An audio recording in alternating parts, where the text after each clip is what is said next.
বরিশাল যারা বিয়ে না করছে হ্যাঁ হইল কপাল পরা, কারণ বরিশালিয়া মানুষের যে আপ্যায়ন এইটা যারা বরিশাল বিয়ে না করছে হেরা ছাড়া কেউ বুঝবে না।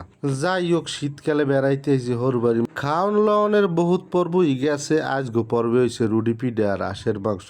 15-20 জনে মিললে সুন্দর বেলতে আছে, 2-3 জনে বাজতে আছে। চাউল যে কয় হাডি ভিজাইছে হেরাই জানে। যাই হোক, মেহমান আরো আছে, জামাই লগ হেরাও খাইবে, নাম হইবে জামাইয়ের কাম হইবে সবাই। এদিকে মোর হাওড়ি হুরের পান্নে আবার জবদেছে 5টা দেশি হাঁস, একখাল তেলালা আন্ডা পাড়া হাঁস। আসলে মোরা যারা শহরে থাই এরা দেশি হাঁসের মজাটা একটু অন্যরকমেরই পাই, কারণ ঢাকা তো আজীবন খালি ফার্মের হাঁস ছাড়া সহে দেই না কিছু। যাই হোক, এই জন্যই মোর হাওড়ি এই চিন্তা করে গেলে সবসময় হে জানে যে মুই হাঁস খুব পছন্দ করি, এই জন্য মুই গেলে বাজেটে মোর 2 সাইড হাঁস প্রত্যেক ফ্রি থাকে। রুডি পিঠে আর হাঁসের মাংস আসলে বরিশালে এক্সের পছন্দ।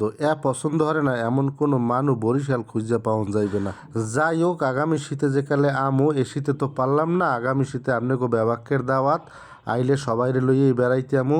এক লগে খাওয়ার মজাটাই একটা আলাদা। সবাইরে ধন্যবাদ, ভালো থাকবেন।